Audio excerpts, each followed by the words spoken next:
सभापति महोदय, सबसे पहले मैं अपने रेल मंत्री जी का बधाई और देना चाहता हूं कि पिछले दिनों उन्होंने उस भ्रम को, उस अफवाह का खंडन किया जो विपक्ष के कुछ लोग बार बार इस देश में फैला रहे थे कि रेल को बेचा जा रहा है, रेल का निजीकरण किया जा रहा है। 2014 में जब नरेंद्र मोदी जी की सरकार बनी तब विरासत के रूप में जो हमें रेल मिला और जो आज रेल की स्थिति है उसका थोड़ा जायजा ले लें तो देश को पता चलेगा कि हम कहां थे और कहां पहुंचे हैं। उपसभापति महोदय, 168 साल के रेल का इतिहास है। इसको मैं 3 खंडों में रखना चाहता हूं। ब्रिटिश राज में रेल पोर्ट से पोर्ट तक था, बंदरगाह से बंदरगाह तक कच्चे माल पहुंचाने का रेल का काम था। उनका उद्देश्य भी यही था। कांग्रेस के 65 साल के शासन में ये पॉपुलिज्म और से लेकर पेपर तक का रेल था।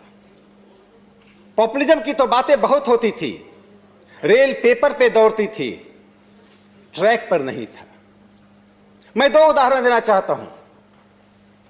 कश्मीर में रेल लाइन बिछाने की योजनाएं बनी, नॉर्थ ईस्ट में रेल लाइन बनाने की योजनाएं बनी। 2008 से कश्मीर में रेल लाइन बनाने की योजनाएं ठप पड़ी हुई थी। प्रधानमंत्री नरेंद्र मोदी जी की जो हॉलिस्टिक दृष्टिकोण है, जिसमें उन्होंने रेल को पीपल सेंट्रिक बनाया, पीपल टू पीपल तक का रेल बनाया, उसको मैं 4 भागों में रखना चाहता हूं।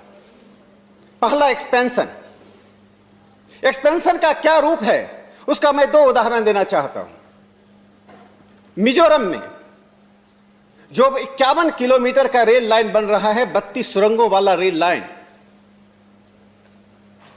वह भैरावी से लेकर सारंग तक का रेल लाइन 32 सुरंगों को होकर पार कर रहा है। तो मणिपुर में 49 सुरंगों को पार करते हुए 141 मीटर के पिलर्स पर जो रेल लाइन बन रहा है, वह दिखाता है कि हमने कैसे एग्रेसिव एक्सपेंशन रेल का किया है। सिक्किम को भारत में मिले हुए 46 ईयर्स हो गए, रेल के मैप पर सिक्किम नहीं था। और आप कहते हैं एक्सपेंशन नहीं हुआ। 2022-23 तक रेल मंत्री जी बताएंगे कि आने वाले वर्षों में सिक्किम हमारे रेल मैप पर होगा। नॉर्थ ईस्ट की जितनी राजधानियां हैं उसको रेल से जोड़ दिया गया। मैं इस बात से असहमत हूं कि चीन को देखकर हमने रेल का एक्सपेंशन किया है। चीन को चाहे जो करना है करते रहे, हम देश में रेल की लाइन बिछा रहे हैं, जनता के लिए बिछा रहे हैं, जनता के हित के लिए बिछा रहे हैं। चीन को देखकर हमारी विकास की नीतियां तय नहीं होती है। दूसरा सवाल है, एक्सपेंशन के बाद इक्विटी। उपसभापति महोदय, हम सब जानते थे जब रेल मंत्री भाषण देते थे तो उनका कॉन्स्टिट्यूएंसी और उनका राज्य भारत बन जाता था। चाहे जिस पार्टी की सरकार होती थी, रेल का संकेंद्रीकरण उस राज्य, उस कॉन्स्टिट्यूएंसी में होती थी। सारा भारत सिर्फ यह देखता था टिकट 2 रुपया ऊपर हुआ या नीचे हुआ। मैं अपने रेल मंत्री को बधाई देना चाहता हूं। ऐसा लगता है कि रेल मंत्री राज्य के नहीं, वे पूरे देश के रेल मंत्री हैं। आज देश के हर हिस्से में जहां की भी रेल की मांग होती है वहां रेल पहुंच रही है। उसका मैं एक उदाहरण दे रहा चाह रहा हूं कि रेल की पटरियां, ट्रैक का मॉडर्नाइजेशन जब तक आप नहीं कर सकते थे, जब तक एक्सेलेंस नहीं लाएंगे, इक्विटी के बाद एक्सेलेंस नहीं आएगा, तो फिर रेल का विकास नहीं हो सकता था। एक्सेलेंस क्या हुआ? एबीबीवी लोकोमोटिव, बोम्यार इंजन, और जो हमारी बॉगी रेल की होती थी, एलएचपी कोच, हमने उस कोच को बदला। जो कोच एक्सीडेंट का कारण बनता था, असुविधा का कारण होता था। दुनिया की जो सबसे एक्सेलेंट, सबसे वैज्ञानिक, सबसे विकसित तंत्र था वह लाए। उसको लाकर सिर्फ हमने अपने यहां सिर्फ इंपोर्ट नहीं किया, हमने उसको कस्टमाइज किया। चाहे चितरंजन हो कि वाराणसी हो या रायबरेली हो, उस जितने भी रेल की फैक्ट्री हैं, चाहे लोकोमोटिव बना रही हो कि इंजन बना रही हो या कोचेज बना रही हो, हमने उस टेक्नोलॉजी को कस्टमाइज किया, इंडियनाइज किया। और जो प्रोडक्शन हो रहा है, जो आज मॉडर्न कोच का प्रोडक्शन हो रहा है, वह कोच का प्रोडक्शन हाईएस्ट रेट पर हो रहा है मेक इन इंडिया के तहत। कभी हमने सोचा नहीं था। कह रहे हैं कि एक्सपेंशन नहीं हुआ। उसकी एक और घटना का मैं जिक्र करना चाहता हूं। 2009 से लेकर 14 तक राजस्थान में इलेक्ट्रिफिकेशन की बात यदि करें तो 0 किलोमीटर था। हमारी सरकार बनी 6 वर्षों में 1433 किलोमीटर का हमने इलेक्ट्रिफिकेशन किया। उपसभापति महोदय, 1978 में जे राज कमेटी का गठन किया गया था जिसने इलेक्ट्रिफिकेशन का रिकमेंड किया था।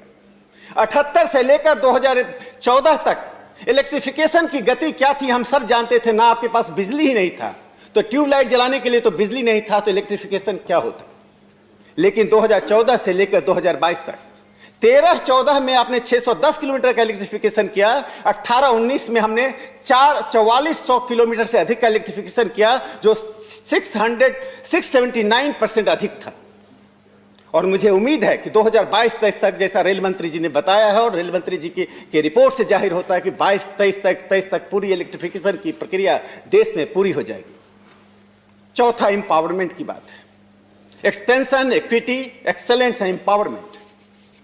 जब तक आप अपने यात्रियों को एम्पावर नहीं करते हैं, उनको आत्मविश्वास नहीं देते हैं, रेल परलोक जाने के लिए नहीं, इस लोक की यात्रा है। मैं इसलिए कहा कि जो क्रॉसिंग होते थे वो मानवीकृत नहीं थे। जब मानवीकृत नहीं होगा तो एक्सीडेंट होगा, दुर्घटनाएं घटेंगी और हम दुर्घटनाओं को देखते रहे, सुनते रहे और अफसोस जाहिर करते रहे। 2018-19 में 631 क्रॉसिंग का मानवीकृत किया गया। वो अगले साल लगभग 1500 क्रॉसिंग का मानवीकृत किया गया।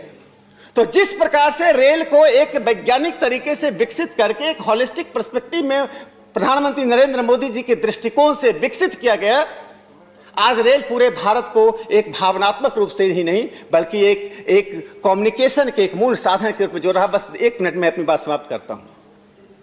हमारे पास 7 हाई डेंसिटी कॉरिडोर्स हैं जो हावड़ा, दिल्ली, चेन्नई को कवर करते हैं, मुंबई को कवर करते हैं। उसमें 68% ट्रैफिक है। उसको कम करने के लिए eastern and western, dedicated eastern western flight corridors बनाया जा रहा है। वो सिर्फ ना अर्थव्यवस्था को विकसित करेगा बल्कि यात्रियों को सुविधा देगा। अंत में मैं रेल मंत्री जी से गुजारिश करके अपनी बात समाप्त करता हूँ। यूँ तो मैं किसी कॉन्स्टिट्यूंसी को बिलोंग नहीं करता हूँ, लेकिन मेरा जन्म स्थान जहाँ है वहाँ एक लखमीनिया स्टेशन है। वहाँ पर 2017-18 में 4 करोड़ 56 लाख का टिकट बिक्री हुआ। 18-19 में 4 करोड़ 32 लाख का हुआ। 19-20 में 4 करोड़ 16 लाख का टिकट बिक्री हुआ। लेकिन वो स्टेशन बहुत ही उपेक्षित है। मैं अपने रेल मंत्री जी से अनुरोध करता हूं कि लखमीनिया माननीय राकेश जी, कुछ उस स्टेशन को विकसित करते हुए अवध असम एक्सप्रेस, वैशाली एक्सप्रेस, इन कुछ ट्रेन को रोकने की व्यवस्था की जाए और लखमीनिया से एक दिल्ली की एक जॉर्ज फर्नांडिस एक्सप्रेस शुरू किया जाए। जॉर्ज फर्नांडिस की बहुत बड़ी भूमिका है रेल को संवारने में, सजाने में, रेल कर्मियों की रक्षा करने में। उनके प्रति एक बड़ा डेडिकेशन होगा। हमें सब मालूम है 74 में यदि वो स्ट्राइक नहीं किए होते तो रेल कर्मियों की क्या देश की स्थिति होती। धन्यवाद माननीय राकेश जी।